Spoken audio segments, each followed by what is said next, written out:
Devagar comigo tem um outro sentido totalmente diferente. Quando eu disser que eu vou rápido, então vocês apertem os cintos, que o piloto vai sumir a qualquer momento, né? Então, sejam muito bem-vindos, eu fico muito feliz de estar com vocês outra vez. Todas as vezes que eu venho para cá ou para qualquer outro lugar onde eu ministro programação neurolinguística, eu fico muito feliz porque eu tenho uma relação com a PNL muito bacana, como eu já falei para vocês várias vezes, né? Porque a PNL mudou a minha vida completamente, totalmente. Né? Hoje eu sou uma pessoa muito melhor em todos os sentidos porque eu estudei todas essas coisas, porque eu me permiti usar a PNL na minha vida e eu uso continuamente. Hoje mesmo, quando à tarde eu estava descansando para vir para cá, dar aula e coisa e tal, eu estava ouvindo lá alguns desses meus CDs e tal, que tem várias técnicas de PNL entremeadas para chegar aqui naquela disposição, naquele ritmo, naquela harmonia. Por quê? Porque a PNL, ela não é um estudo convencional como nós vemos por aí, outras coisas. A PNL, ela faz você processar as coisas de outra forma. O estudo convencional, como eu falei para vocês da outra vez, é aquele onde o professor dá um monte de matéria e você tem um monte de matéria no PowerPoint. E aí, às vezes, depois da explicação da matéria, existe uma prática, quando existe isso, né? E você sai sabendo várias teorias, sabendo um monte de coisa que você poderia ter lido na apostila, nos livros e tal, e deixa de praticar. A PNL é um pouco diferente, a PNL é uma prática, uma coisa que te faz fazer as coisas de outra forma, de outro jeito, usando aquilo que existe dentro de nós. E eu me lembro agora de uma história muito interessante, né? Vocês sabem que nós na PNL, vocês vão entender por que isso, nós volta e meia falamos sobre muitas histórias, muitas metáforas que são muito interessantes. Eu vou começar com uma metáfora muito bacana, que eu não conto há muito tempo. Alguém me perguntou sobre essa metáfora esses dias, e eu falei, puxa, não conto essa metáfora há tanto tempo, né? É a história de uma jovem chamada Fátima, né? Fátima, ela morava há muitos anos atrás, há muitos e muitos e muitos anos no passado. Fátima morava num país distante, lá pelo Oriente, né? Num daqueles estados diferentes que vocês, turma, vão entrando e tentando descobrir onde é que era, porque muitas vezes tudo muda. Né? Ou seja, hoje em dia a cidade que pertencia a um país, agora aquele país não existe, mas às vezes a cidade existe, como Bagdá, por exemplo, né? que foi uma das capitais do Oriente mais charmosas e místicas, e hoje Bagdá é daquilo que é, né? Na atualidade, né? Então Fátima morava numa cidade no Oriente há muitos e muitos e muitos anos atrás, na época que os navios eram feitos ainda de madeira. E o pai de Fátima, ele tinha um negócio onde ele vendia especiarias. Ele ia a um lugar do planeta, comprava especiarias, comprava temperos, ervas e coisas assim, e vendia em outros lugares assim. E o negócio começou a prosperar.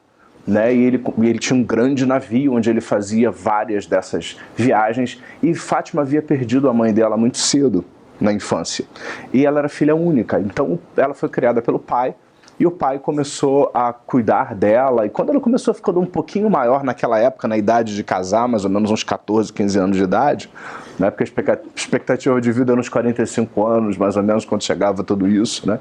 50 mais ou menos, né? Então ele começou a levar Fátima para as viagens, na esperança, quem sabe, dela conhecer um rapaz que se interessasse também pelo negócio da família, né? O negócio de família, que quisesse fazer o negócio, porque o pai já tinha uma certa idade, coisa e tal. E Fátima começou a viajar pelo mundo com o pai. E ela ficou maravilhada, porque uma das vezes que ela esteve lá na Arábia, ela viu aquelas tendas, né? Como é que se chama? Que eles fazem no deserto com os panos, aquelas coisas todas. Né? É tenda mesmo, né?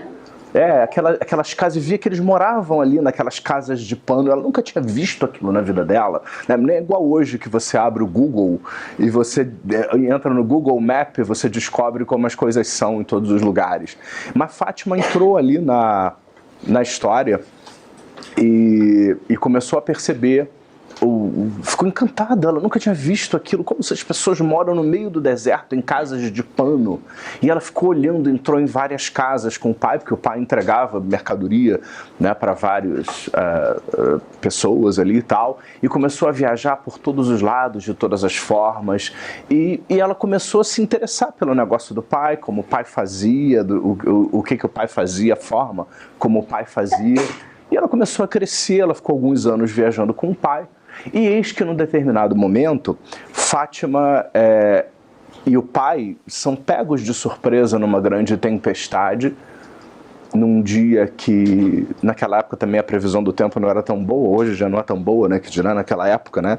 Então ela foi pega de surpresa, mais ou menos, nessa história, e o pai...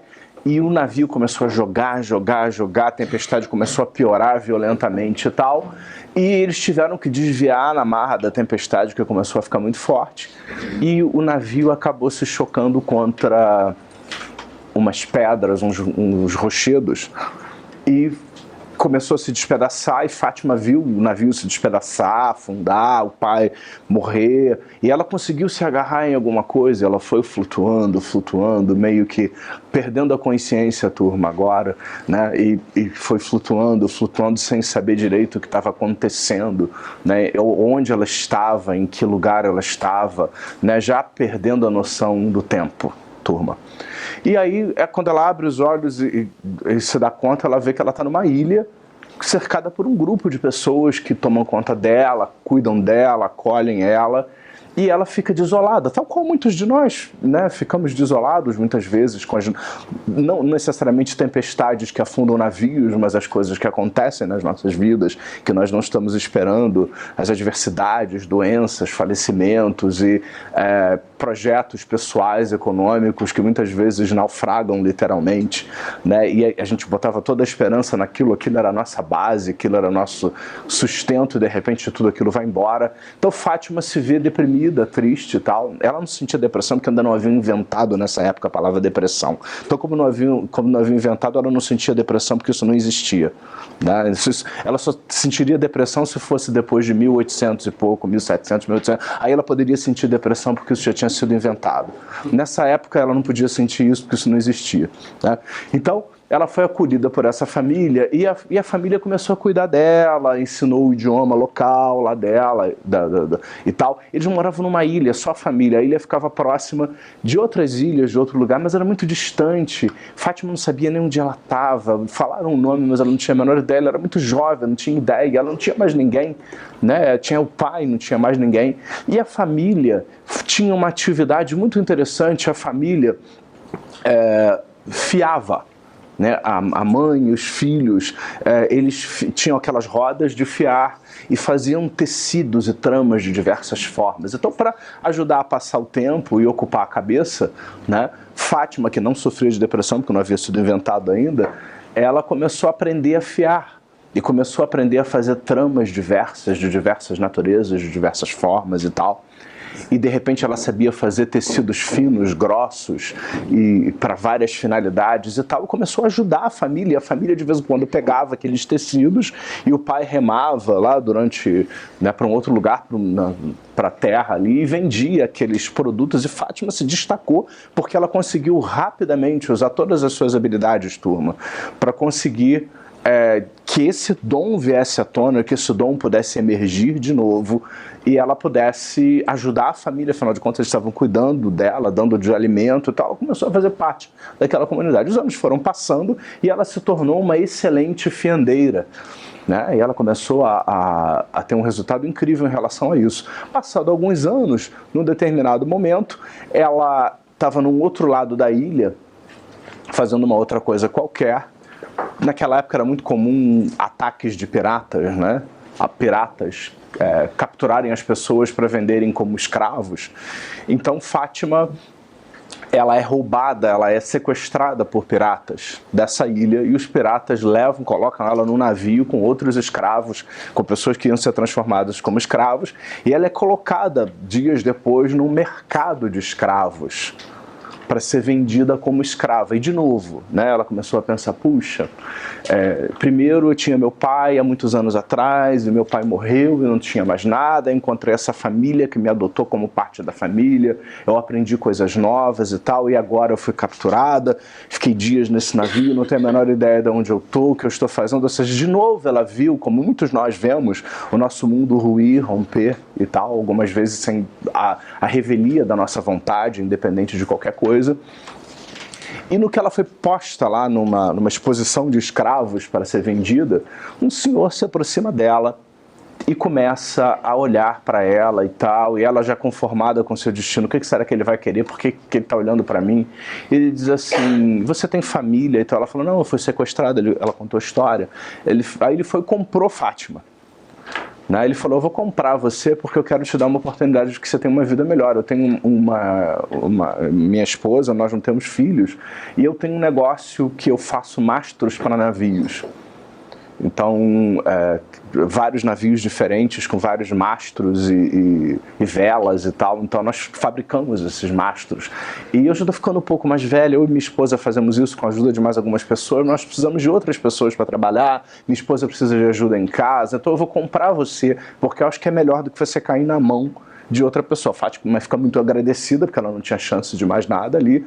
O senhor compra ela vai com ele e ela começa a aprender, a se dedicar a fazer mastros de navio. Então ela passa anos lá junto com um casal já mais idoso e tal, ajudando, e aos poucos ela vai se destacando tanto, que não só ela ganha a liberdade dela, como ela também se torna mestra em fazer mastros de navio.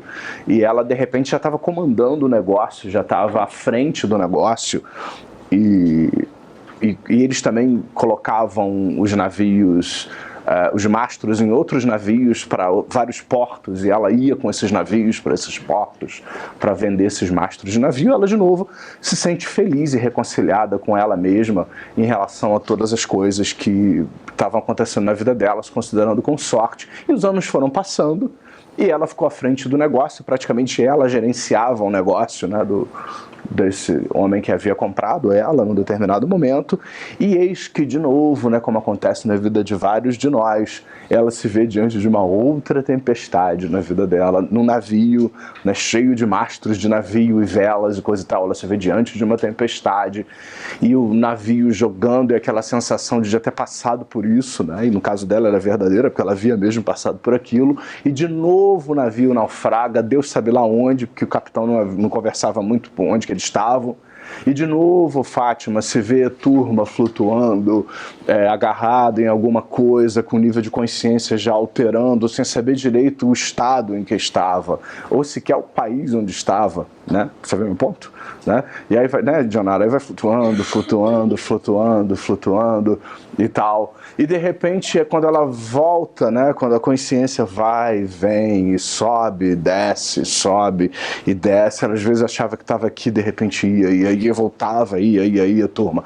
E aí de repente quando ela abre os olhos, ela vê que tinha um monte de gente olhando para ela numa praia, e todo mundo tinha os olhos puxadinhos assim, e ela estava na velha China. Né? Fátima apareceu, né, lá na velha China, e todo mundo olhava para ela foi acolhida, cuidaram dela, levaram ela para uma casa e tal. Ela, de novo, perdida, triste. Meu Deus, eu tinha uma outra vida, eu arranjei uma nova vida, e agora o que vai ser? Eu não sei nem onde eu tô, não sei nem como eu vou voltar, porque não é igual hoje, né, que você pega um telefone, você usa um GPS, descobre onde você está. Naquela época, você às vezes parava em outro lugar do mundo, longe, você talvez nunca mais fosse voltar para o lugar de onde você partiu, porque as coisas não eram tão simples assim. E depois que ela começou a se recuperar, veio um emissário do imperador falar com ela. Um emissário do imperador. Mas o que o emissário do imperador quer comigo? Aí disse, o imperador quer convidá-la para conversar. Mas por que não? Eu fiz alguma coisa errada? Não. O imperador deseja muito, é muito importante que a senhora amanhã compareça a uma entrevista, uma audiência especial com o imperador da China. Ela não entendeu nada. E no dia seguinte arranjaram lá uma roupa para ela se vestiu adequadamente, dentro da medida do possível e tal. E ela foi chegando lá, e foi lá para a audiência, foi recebida na sala, e entrou o imperador com toda aquela pompa, com toda aquela coisa e tal. E ele cumprimenta Fátima e pergunta, qual é o seu nome? Meu nome é Fátima. E ele perguntou, a senhora sabe fazer uma tenda? Ela ficou olhando uma tenda. Fátima nunca havia feito uma tenda na vida dela. Né? Aí ela pergunta, mas por que o senhor está me perguntando isso? É porque tem uma lenda aqui na China que uma mulher estrangeira vai vir do mar e ela vai construir uma tenda para o imperador. Isso vai trazer muita paz, muita harmonia, muita prosperidade para a China.